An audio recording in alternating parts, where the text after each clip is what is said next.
Thank you for coming today. I'm attorney Gloria Allred, and to my right is Maureen Decker. Maureen Decker was Tiger Woods' kindergarten teacher at Cerritos Elementary School in Anaheim, California from 1981 to 1982, from Tiger's first day in kindergarten to his last. Ms. Decker, who is now age 69, was and is a widely admired and respected teacher who has taught pupils in grades K through 4 for approximately 24 years. Ms. Decker remembers Tiger Woods very well because of his cute smile and big glasses.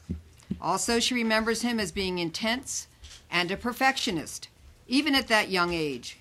He interacted very well with other students.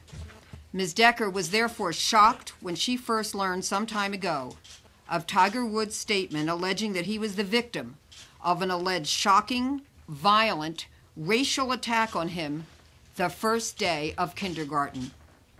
Ms. Decker, who has devoted her life to teaching young children, was mystified as to why Tiger would make such a serious and explosive allegation. In the book, Who's Afraid of a Large Black Man?, Tiger is quoted as saying, "I became aware of my racial identity on my first day of school, on my first day of kindergarten. A group of 6th graders tied me to a tree, spray painted the word," he uses the word, I'll say N-word, "on me and threw rocks at me. That was my first day of school. And the teacher really didn't do much of anything. I used to live across the street from school and kind of down the way a little bit. The teacher said, quote, 'Okay, just go home,' end quote. So I had to outrun all these kids going home, which I was able to do. It was certainly an eye-opening experience, you know, being 5 years old. We were the only minority family in all of Cypress, California," end quote. Ms. Decker believes that no such incident ever occurred to Tiger Woods on the first day of class while he was under her care as a kindergarten pupil. Neither Tiger nor his parents nor anyone ever reported the alleged racial incident to her or the administration. Therefore, Ms. Decker contends that the incident and the statement, quote, "that the teacher really didn't do much of anything about it," end quote, is completely untrue, since such an incident never occurred and was never reported to her by anyone while Tiger was a student at the school.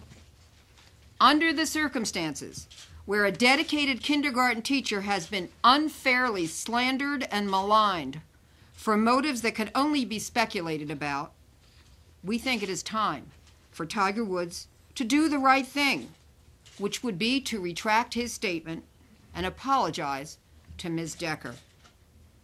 On behalf of Ms. Decker, and as her attorney, I plan to send a letter to Tiger's representatives today, asking for the retraction and an apology.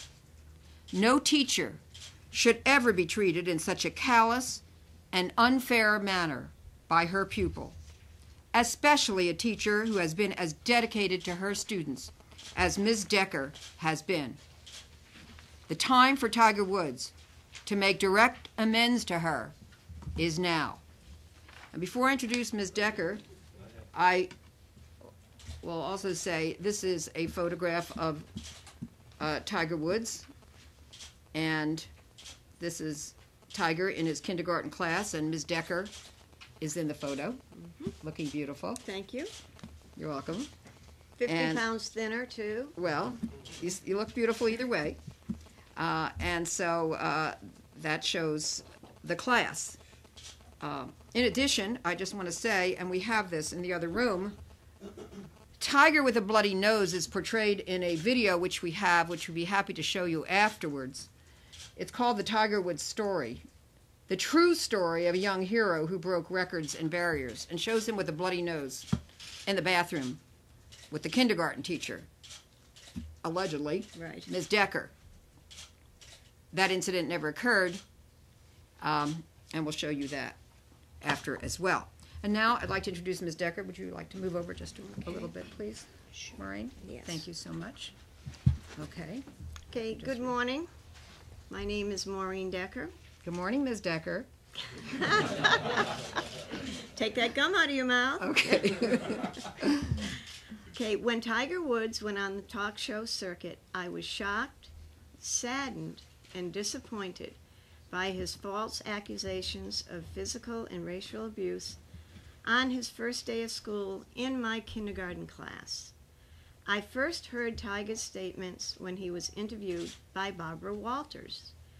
Shortly after that interview, I spoke with some teachers at Cerritos Elementary School, the principal, and the president of the Savannah Elementary School District Teachers Association. They all felt as I did, that the accusations were false. After phone calls and personal contacts by friends and family concerning Tiger's false accusations, it started to affect me in a physical manner. I dealt with migraine headaches, elevated blood pressure, and colitis attacks. A few teachers at Cerritos Elementary tried to contact Tiger with complaints about his false accusations, which cast a shadow over me and the school. His reply to them was a short postcard message thanking them for their kind remarks. Their remarks were not kind.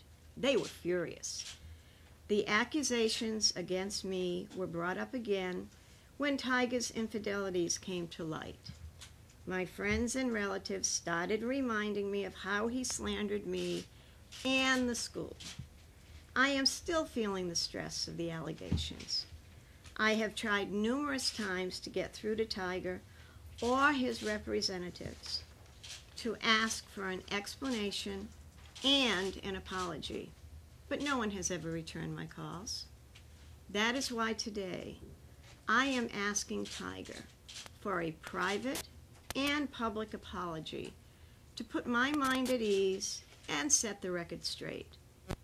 If Tiger is truly following a 12-step program for so-called sex addiction, he needs to apologize to all those he has hurt by his words and actions. And that includes me, his kindergarten teacher. I always cared about Tiger, as I did and still do for all of my students. I hope that he will care about the harm he has done to me as well. I hope this time he will contact me personally and be the decent and honest person that his mom and his teachers always expected him to be. Thank you. Thank you, Maureen. You're welcome. She'll be happy to take questions, as will I. So why now, 5 years after this book is out, do you ask for an apology? I mean, what spurred us to be here today with you? Because it was brought up again with his infidelity, and it raised all these concerns that caused me the physical problems. I couldn't get through to him. There was no way I could get through to him. I left messages at his foundation, no return calls. There was no way for me as an individual to get through to him. So that is why. I just cannot continue to go on this way. So if he doesn't issue an apology, will there be a lawsuit? Miss Allred is representing me. That's all I can say. So what exactly do you want from Tiger? I want a public apology and a private apology. Do you want any money? No.